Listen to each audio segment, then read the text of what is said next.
traders. This is Blake Morrow. You are listening to the Morning Early Edge webinar, and I want to welcome you. Okay, let's see here. Let's grab the bias chart and let's get started. All right, so here's the euro. One thing that I noticed is that regarding the euro dollar is that we're not getting that breakout higher yet, but what we're doing is we're consolidating these recent gains, which it very similar, kind of reminds me of the gold move that we saw, over the last couple of weeks as well. So take a look at the euro dollar and look at this hourly chart, and I'm going to go ahead and delete. I don't think we need that for right now. And we don't need that because it's not an inverted head and shoulder pattern. Okay, what we have here on the hourlies is a nice consolidation, which is great because now we have some nice boundaries in the euro, in my opinion. Okay, let's delete that for a second. I'm gonna redraw that here. We can do it right there, and we can do this right there. Okay, so what you'll notice is we have a nice consolidation. Okay, the great news is today the euro dollar is pretty clean as far as we know where the breakout points are. Breakout, breakdown. Obviously, I'll point this out, but I think if we break here, we're probably going down. Down towards, we're going to start really retracing down towards 110 probably, but this is going to be support here today. Resistance is going to be right here, but I think it might even be at this blue line once we get there. I'm going to mark up 111.70, okay, and then I'm also going to mark up 110.75. Yeah, 110.75. So 110.75 and 111.70. The good news is if you're looking here and you're like, well, maybe I'll just pick up the euro down here. And by the way, that something's wrong with our when we went through this time change. I'm seeing you'll notice that there's double hourlies. That has something to do with the time change. I'm not too sure, because if you go over here to I don't even know who I complain to nowadays because since we're a part of Trade King now, I'm not really too sure who it is, but you can see here in the trading view charts. Okay, looks like this. Same thing. Okay, but you just don't see that double hourly candle. Okay, same deal. Just this candle this is the live one. I don't know why it puts a duplicate out there, but just it'll disappear after today. We won't have to deal with that tomorrow. Just want to let you know that's because of the hourly time change. It kind of screwed up our charts. And anyway, so here is here's the euro dollar. We have our support and resistance, and we're in a range environment. Okay. All right. Let's go over to the cable.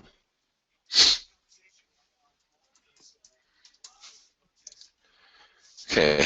The pound. We drew this out on Friday, and I have a sneaky suspicion that this is really what we're dealing with. We have this up channel that you see here. Okay.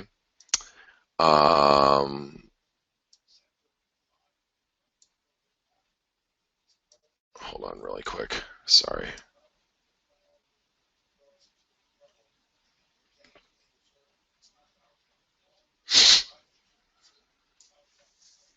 Okay.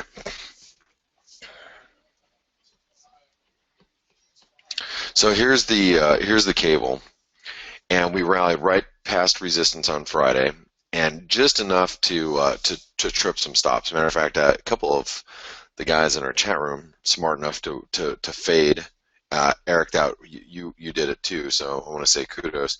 Um, that spike above 144, uh, you, you know, created that gap fill. I didn't, I wasn't sure if the gap fill was going to happen on Friday, but it did, and it was impressive that it did, right? So we filled the gap, rallied past 144, filled the gap, and now what we've done is we came down and you know, coming down, testing some breakout points here. Now here's the thing: this channel resistance marked us up at the highs. We drew that out on Friday. Here, let's get rid of this. Don't need that now. And this was just a clone. Actually, I had to readjust that, so let's delete that.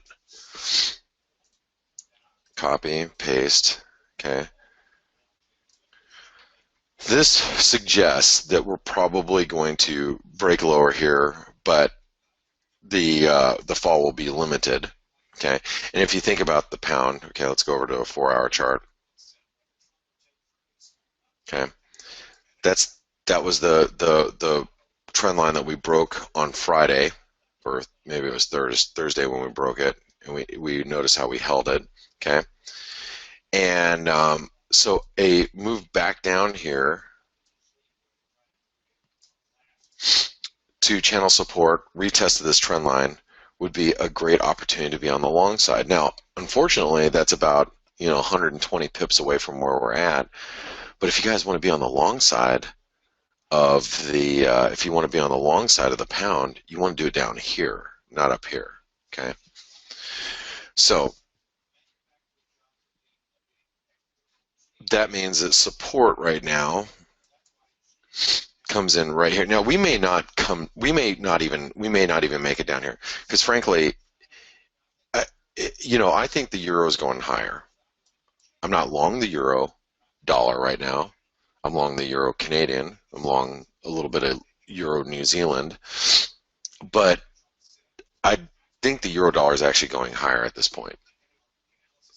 But if the euro breaks lower, that's going to pull the cable lower. Now I don't necessarily know if the cable is going to break down and take the euro with it, but this is support.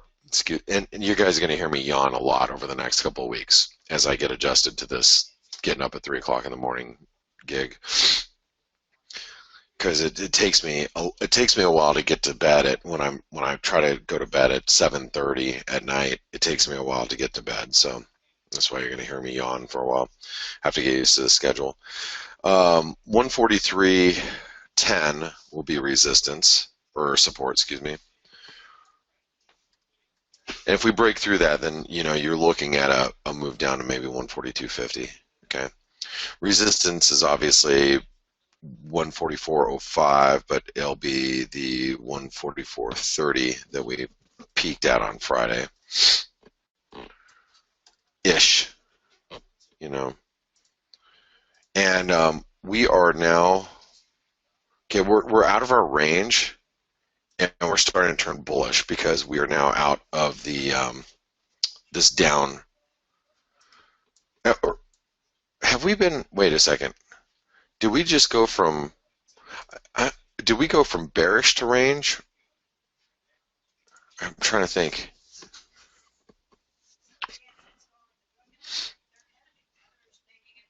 I think we were in a bearish trend, and I think we should keep it in range. I don't know if we should make it bullish because it's really not bullish. I mean, we have to get all the way back above here really to turn, to really start to squeeze. You know what I mean? Because you can see this is big resistance, big resistance. I don't think it's going to do us any favors to just put in bullish right now. I mean, we're probably going to end up rallying here in the cable, but I think upside's fairly limited from where we're at right now currently. Okay. So let's keep it range for now. Let's go over Swissy. Here's the Swissy. Okay. So the Swissy is getting a little bit of a bounce today. as you guys know, I don't want to buy the Swiss franc for a while. I mean, I want to buy it down here at, sub 96, whatever, down at 96 cents, maybe 95 and change. Um, we held the 618, which I find fascinating. Not. It's not, because it's a 618. It's not that fascinating. Um, it's not surprising. Gosh dang it. I just wanted that blue line. Give me the blue line. I just want to delete the blue. There we go. Okay, so I removed the blue line. All right, so here's the 618. And really what's holding is the 98 cent level. I mean, people are going to say, well, it's a round number. It is, but really it's that 98 cent level. This is previous support, so it's going to act as current resistance. So it's 98, 99 cents. But the 98 cents is real close to that 618. So it's 98, 98, 98, 98, 99 cents. Okay, 98, 99 cents. If you're hellbound on shorting the stupid thing, short it at 99 cents. I'm a buyer, but I just still don't want to be a buyer at 98 cents. I'll be a buyer down at 95. Okay, range. Let's go over to the yen. Oops, did I put in a wrong number here? Sorry. It's 43, right? Thanks. Thank you very much, Rick. Appreciate that. That's Ricardo. Thank you. See, this is what happens when I'm half asleep doing this thing. Dollar yen.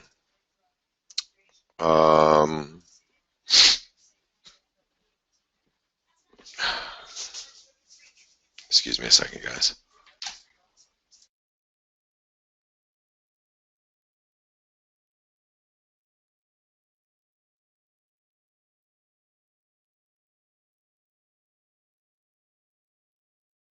Okay, I'm back.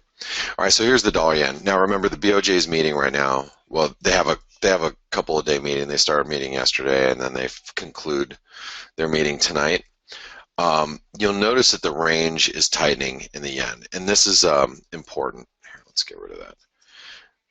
This dollar yen is tightening a range now between 114.50 and 113. I am short the dollar yen. My cost average is 113.67. I literally am short like right around here. I don't mind being short the dollar yen. I will add on a move up towards 115 if we can get it. Okay. I don't mind having short exposure, because what if they say something today? Because they're not going to do crude oil's coming down, by the way. I don't know if you guys are watching this, but crude's breaking lower. Crude was down 2%. It's down 2.5%, starting to hit new lows of the session. We're right on lows right now. We might hit new lows here in a second. But what I want to say about the BOJ is we know they're not going to move right now. Okay. But what could they do? Well, they could, maybe guide the market that they're not going to be doing any stimulus, maybe even longer than people think that they might be on hold. So, my opinion is that maybe they say something that actually strengthens the yen here. That's why I don't mind having some yen exposure. Okay, but 113 is support, 114.50 is resistance, and let's leave it at that, just because the BOJ is meeting. Okay, so 113 support, 114.50. And really the smart thing to do, which would make me unsmart, or maybe not so smart. Oops, this is bearish. Is having an exposure in the yen right now. To establish a new position for you guys right now doesn't make a whole lot of sense. I'm short, but you also have to keep in mind I've made a lot of money in the yen this year already. I've had two big trades with a lot of yen pairs that have done really well this year. Okay, I have, in my opinion, for me, some flexibility. I can be wrong in the yen. I can let this thing go all the way up to 116 and still be wrong and say, all right, well, I'll get out, and still have done well with the yen this year. some of you may not be in that situation. So there's I can justify having yen exposure. I think stocks are going to come down. I think the BOJ is going to do whatever they're going to do. But here's the thing, um, it, you don't have to put on exposure right now, especially if you have not had you've not had the benefit of making some good money in the yen this year. You know what I mean?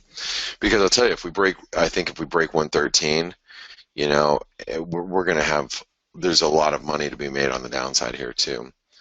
And my exposure is not huge. I wouldn't mind adding, but I want to add up here, or a breakthrough here. All right. Anyway, let's go over to the we were covering the yen. Let's go over to the Canadian. Did I get all the yen done? Yes. Okay. Here's the Canadian. I am long dollar Canadian. My cost average is 132.78 right now. Okay.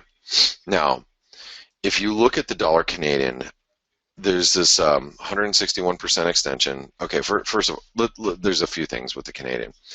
So if you weren't here on Friday, or you were late, or you didn't make the lunch money webinar, Ricardo in the chat room, he'd said, "Hey Blake, I'm looking at this trend line. We're kind of right on it," and it made me redraw my trend line from on Friday, because I had my trend line coming in at 132, and I said, when you draw trend lines, you'll notice, and you guys probably see me do this, I can adjust a trend line, especially if I think I might have been slightly off.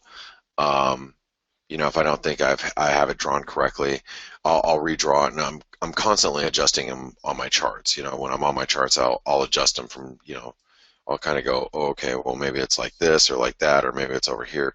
So I adjust them slightly. So on Friday, I adjusted the trend line, and I really said, okay, well, we started the trend line over here. That's the last time we made like a lower low, and so that's where I want to mark my fibs. 38% retracement comes in at, you'll see it right here, 131.30. We broke through, regardless of the Canadian jobs report. Whoops, shoot. Regardless of the Canadian jobs report, we broke through new lows, and I'm like, man, this is a sucker play.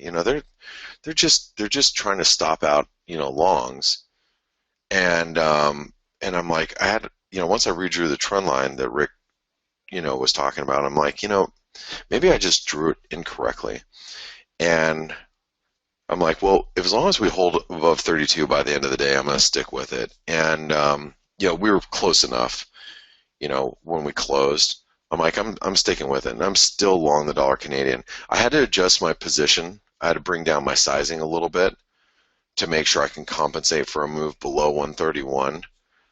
But now my stops are below 131 because I'm more concerned with the 38% retracement and this trend line here. So as long as we stay below or above 131, I'm not worried about being long the dollar Canadian at this point. But I want you to know why I'm staying with it. Okay. Now, crude oil is starting to weaken, which should help this dollar Canadian. All right, we are at 161% extension, roughly, thereabouts. Now, this descending wedge, or this trend line right here, is going to be very important. It comes in at 133. So 133 is going to be resistance today. I have a feeling that dips below 132 are going to be bought. Based on the analysis that we're doing, that everybody knows there's a big 38% fib down there. I have a feeling now that any dip below this 132 level, you're going to have buyers come in, okay? Because you can see how we're holding well above. So, and especially if crude continues to weaken, that's just going to, my opinion, continue to weaken the Canadian. So we should eventually, make it up to 133. So look for dips below 132. That might give you a good opportunity to get on the long side if you haven't already. All right. let's go over to oh, Canadian range. It'll turn bearish if we break below 131. I thought it was 132, but kind of changed my analysis. And it's okay to do that if, we have to make adjustments from time to time. Let's go over to the Kiwi. Try to do the Kiwi really quick.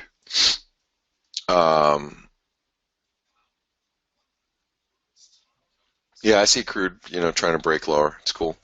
It's good. Here is the Kiwi. The Kiwi broke back below 67 cents. I am short the Kiwi. My cost average is same cost average has been is 66.87. Okay. The reason why I was contemplating covering my Kiwi shorts, but I like being short the Kiwi. You guys know I like being short the Kiwi. The thing that scared me the most is just the Aussie, trying to break higher, because the Aussie looks so bullish. But the RBNZ, they did cut rates. They did cut rates. They have opened the door for more rate cuts.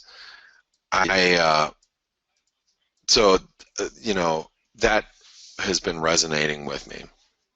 Now I might get out of the Kiwi dollar short just because I'm a little scared being, I'm a little scared being short or long the dollar at the moment.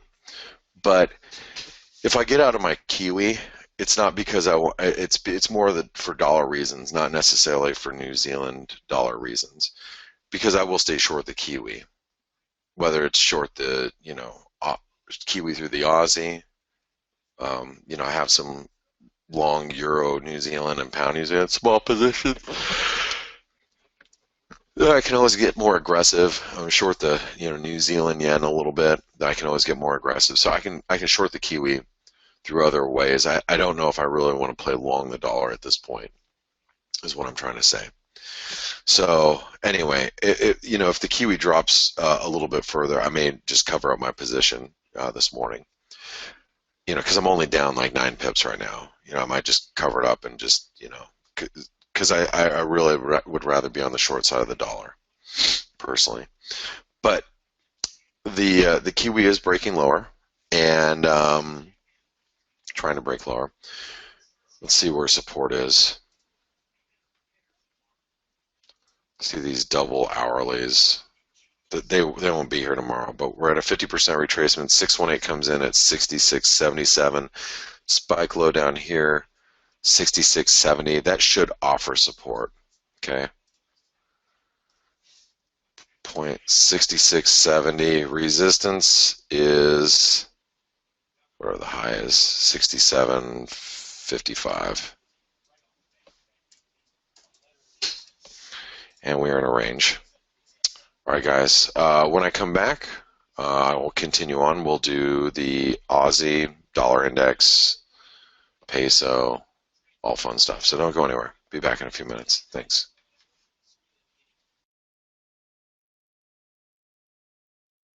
Hi traders, this is Blake Morrow. You are listening to the Morning Edge webinar. Just so you guys know, I just closed out of my Kiwi short down there at 97. While we were on break, I just took it off the table. I told the guys in the chat room about 5 minutes ago. I'm like, I'm just going to close the Kiwi. I'm actually because I am expecting some more dollar weakness. I'm expecting the euro to bounce. But I'm long the dollar against the Canadian. But I feel that is more of a Canadian play, not a dollar play. So I'm short the dollar through the yen. I'm long the dollar through the Canadian right now, and that's the extent of my dollar exposure at the moment. And I feel pretty well hedged between the two. I'm not long the euro at the moment, although I think I should be long the euro right now. I really do. I think that the euro dollar at these levels is not a bad place to be on the long side of the euro. I'm not long the euro though, but I do think that this is not a bad place to be long. Okay. And Like I said, I've got some long dollar exposure, but it's long the dollar Canadian at the moment. All right, let's go over to the Aussie. Let's finish up with that one. So the Aussie is extremely bullish, but the Chinese industrial production numbers were lower. Okay. All right. So here is the Aussie. Okay, and we're obviously we got beat down a little bit overnight, um, but we're holding the breakout point. So it's to me, it's really you know, it's like I know why we're sitting here, but I don't know if I necessarily want to be on the long side of the Aussie just yet. You know what I mean? Especially, I'm not sure how it's going to act if we have some risk aversion. Um, I'm really unsure of how I want to play the Aussie at this point, other than being long the Aussie New Zealand, okay, which I am, which by the way looks really good. In case you haven't seen it, Aussie New Zealand looks solid, okay. It really is holding up really well. But going over the Aussie dollar, it's like, what do I do with it here? I know we're up against really key resistance. That was previous support, current resistance. We closed at a breakout, but the Chinese data, is giving everybody a little bit of a pause.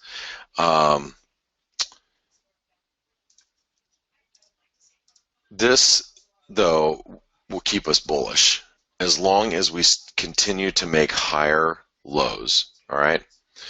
So the low comes in, or the support comes in at 74. Let's just say roughly 60. If we get a dip down to 74.60, that's probably not a bad place to be on the long side. Like I said, I get why we're stopping here. That's the breakout point. It's big. This level spawns back, all the way back to here to 2015. So I know why we're there, but it's like, do you really want to get long there? I'm going to mark up resistance at the highs here from Friday, which would be 75.93, so 76, and then supports down at 74.60, and just be patient. I mean, if you want to be on the long side of the Aussie, do it here. I mean, yes, it may bounce where we're at and continue higher, but you gotta draw the line and say, all right, well, you know, pick your battles, basically. And in this case, if we get a dip down to 74.60, I think that's a better place to be on the long side. Okay. Um, Dollar index. Joe asked, "Hey Blake, where's my target on the dollar Canadian?" 132.52.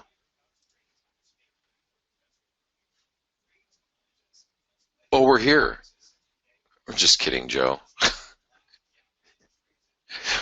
Where do you think my target in the dollar Canadian is? Do you think it's changed between today and Friday? I'm still targeting up in 136, 138, 140, somewhere up in that neighborhood. Nowhere near current levels. Yes. So, all right. Patrick says underwear under there. Patrick, under there. All right. Here's the dollar index. So the dollar index stopped at the 786 retracement. Okay. Resistance is going to be up here at 96.87.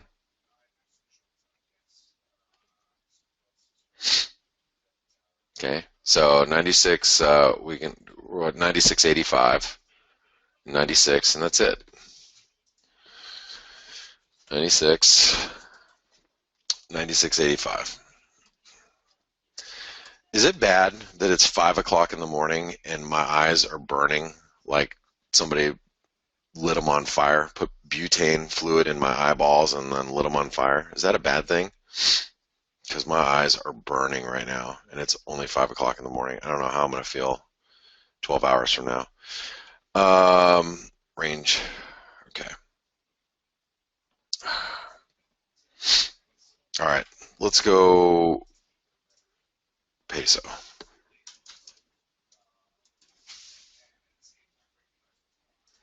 Here's the peso. So, did we delete everything here? What did I do with the peso? Where did all my charts go? What happened here? Why is everything gone? Oh, because I'm never mind. All right. It's because it's all drawn over here. Sorry. My bad. Here's the peso. All right. So the pesos, we're actually coming into support because there's a big 618 retracement right here.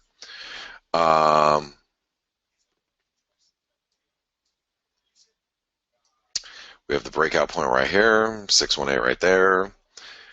And 18 is still resistance. Support will be at 1755. I think that's what we wrote down on Friday. It's still the same.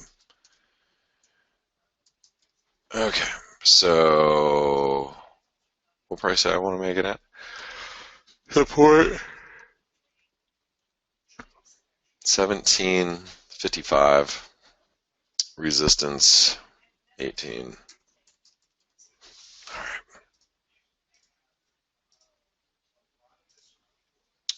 Let's go over to, here's the Norwegian krona.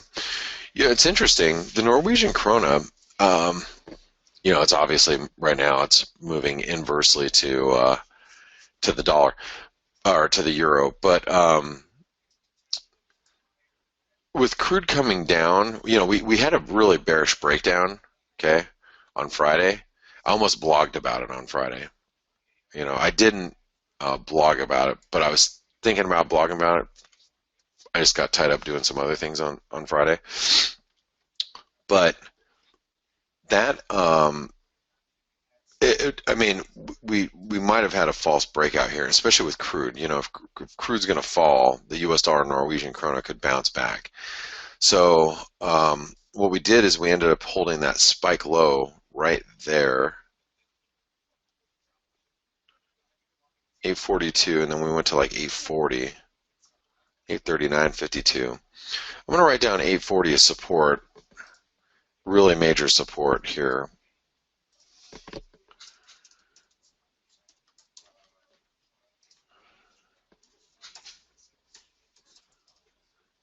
Okay, that's major support for the Norwegian krona, and one of the things though is I think the U.S. dollar and Norwegian krona is being torn between two things. If the euro continues to bounce, then that U.S. dollar Norwegian krona may fall, regardless of what crude oil is doing. But the reason why it's bouncing is because obviously, the euro dollar is pulling back. Now, any rally in the U.S. dollar Norwegian krona probably back towards 850, it's probably going to find some resistance. That would be an assumption. But this may be it right here also.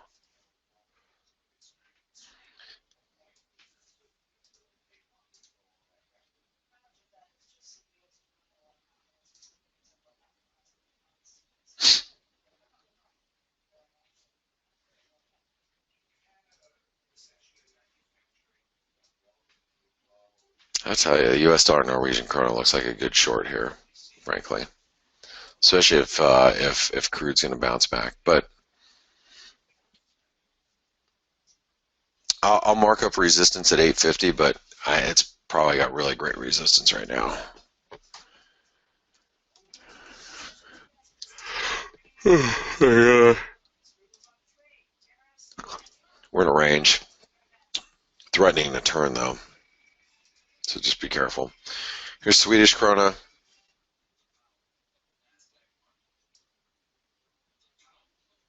That's big support here, big support. So if the euro bounces, this U.S. dollar Swedish krona is going to get taken to the woodshed. I would consider shorting this if it breaks, because if we break there, we've got all sorts of downside. If we break here at 830, call it 831, if we break that, We got a lot of downside. So this thing hasn't moved in a while. So I would I'd keep your eye on the I'd keep your eye on the Swedish krona here. Resistance, yeah, probably back here at 840.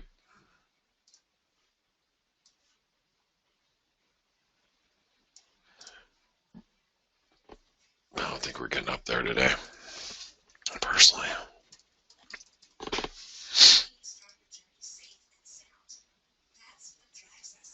This is major support here. Keep an eye on it because, like I said, if the euro dollar, which I think, again, here's the thing about the euro. If the euro dollar bounces from here, which I think it will, okay, and we start moving higher, we break through this like 111.70 and we start breaking higher towards 112. If that happens, that Swedish krona is going to get demolished.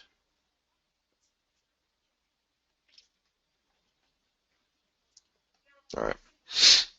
All right. So here's your bias chart. It is done. Let me go ahead and take some questions. Like I said, if it seems like I'm moving in slow-mo, I am.